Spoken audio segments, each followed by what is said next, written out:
북한이 지난 4일 강원도 원산에서 발사한 단거리 발사체 중 하나가 북한판 이스칸데르로 불리는 지대지 탄도미사일이란 관측이 제기됐습니다. 마블 스튜디오의 영화 어벤져스 엔드게임이 흥행 돌풍을 일으키면서 모바일 게임 산업에도 영향을 미치고 있습니다. 개인화 음성 합성 기술을 활용해 녹음된 내 목소리로 동화를 읽어주는 서비스가 출시되었습니다. LPG 차량 연료로 사용하는 자동차용 부탄이 12주 만에 처음으로 가격이 올랐습니다. LPG 차량을 누구나 구매할 수 있도록 허용된 이후 첫 상승입니다. 커피계의 애플이라 불리는 블루보틀 커피가 일본에 이어 한국에 상륙했습니다. 자세한 소식은 잠시 후 뉴스에서 전해드리겠습니다. 안녕하십니까? 신동아 방송뉴스 엄현진입니다. 북한이 지난 4일 강원도 원산에서 발사한 단거리 발사체 중 하나가 북한판 이스칸데르로 불리는 지대지 탄도미사일이란 관측이 제기됐습니다. 북한이 쏜 것이 발사체가 아닌 미사일일 경우 북한의 모든 종류의 탄도미사일 발사를 금지한 유엔 안전보장이사회의 결의를 정면으로 위반한 것이 된다고 전문가들은 지적했습니다. 정부는 지난 4일 미사일이 아닌 발사체라고 돌연 입장을 수정 발표한 바 있습니다. 북한 미사일 판정 여부에 따라 정부 대응이 적절했는지를 놓고도 논란이 일 전망입니다. 북한판 이스칸데르는 작년 2월 8일 북한군 창설 70주년 기념 열병식에서 처음 등장했습니다. 북한판 이스칸데르는 비행거리가 200여 킬로미터 이상으로 추정되며 군사분계선 근처에서 쏠 경우 중부권 이남까지도 타격권에 들어갑니다. 최대 사거리 40여 킬로미터의 패트리엇 미사일로는 요격하기 어렵다고 평가됩니다. 또 사드 등의 미사일 방어 체계를 무력화할 수도 있다는 평가도 나왔습니다. 마블 스튜디오의 영화 어벤져스 엔드게임이 흥행 돌풍을 일으키면서 모바일 게임 산업에도 영향을 미치고 있습니다.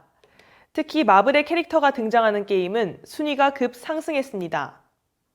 마블 지식재산권을 활용한 모바일 게임 마블 퓨처파이트의 매출 순위는 60위권이었지만 영화 개봉 열흘이 지난 뒤인 지난 3일 기준으로 구글 플레이 개인 매출 19위, 애플 앱스토어 16위에 오르는 등 10위권대로 돌아섰습니다.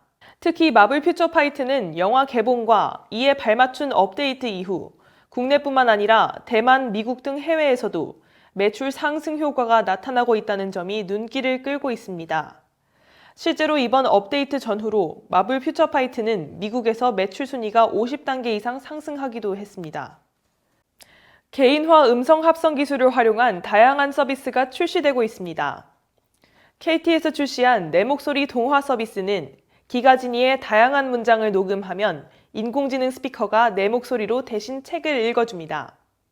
개인화 음성 합성 기술은 사용자의 음성과 억양, 어조, 끊어읽기 등을 인공지능 시스템이 학습한 후 텍스트를 음성으로 바꿀 수 있는 베이스 모델이 사용자의 목소리를 성대모사하는 것을 말합니다. 쉽게 말해 KT 기가진이의 진이가 내 목소리를 흉내내서 책을 읽을 수 있게 되는 겁니다. 개인화 음성 합성 기술은 국내 시장에서도 다양하게 활용되고 있습니다. 네이버의 경우 배우 유인나 씨가 녹음한 음성을 합성해 오디오북과 인공지능 스피커의 안내 음성으로 활용하고 있습니다. KT도 지난해 박명수를 이겨라라는 게임에 개그맨 박명수 씨의 음성을 활용한 바 있습니다. LPG 차량 연료로 사용하는 자동차용 부탄이 12주 만에 처음으로 가격이 올랐습니다. LPG 차량을 누구나 구매할 수 있도록 허용한 이후 첫 상승입니다. 한국석유공사 유가정보서비스의 자료에 따르면 5월 첫째 주 기준으로 자동차용 부탄은 전주보다 리터당 14.36원 오른 810.53원을 기록했습니다. 이번 LPG 연료 가격 인상을 두고 LPG 차량 일반인 허용에 영향을 받아 발생한 인상 신호탄이 아니냐는 우려가 있습니다. 실제로 업계 전문가들은 LPG 연료 가격이 향후에도 오를 가능성이 높다고 예상하고 있습니다. 정부는 이에 앞서 액화석유가스의 안전관리 및 사업법 개정을 통해 지난 3월 26일부터 장애인과 국가유공자 등 일부 계층에만 구입을 허용했던 LPG 차량 빗장을 완전히 풀은 바 있습니다. 커피계의 애플이라 불리는 블루보틀 커피가 일본에 이어 한국에 상륙했습니다. 지난 3일 오전부터 온종일 블루보틀이 포털 사이트 인기 검색어 상위권에 올랐고 소셜미디어에도 각종 후기가 실시간으로 올라왔습니다. 언론에서도 관련 기사들이 쏟아지며 화제가 됐습니다. 미국 캘리포니아주 오클랜드에 본사를 두고 있는 블루보틀의 한국 진출은 꽤 오래전부터 이슈가 되며 국내 커피 애호가와 팬들의 기대를 한몸에 받았습니다. 그리고 지난 4일 서울 성수동에 1호점을 열었고 올해 6월에 삼청동에 2호점이 열릴 예정입니다. 한국 블루보틀 1호점은 개점 시간인 8시가 되기 전부터 300명이 훌쩍 넘는 인파가 줄을 서서 대기할 만큼 대단한 열기를 보이며 첫 개시를 했습니다. 이상으로 뉴스를 마치겠습니다. 시청해주신 여러분 고맙습니다.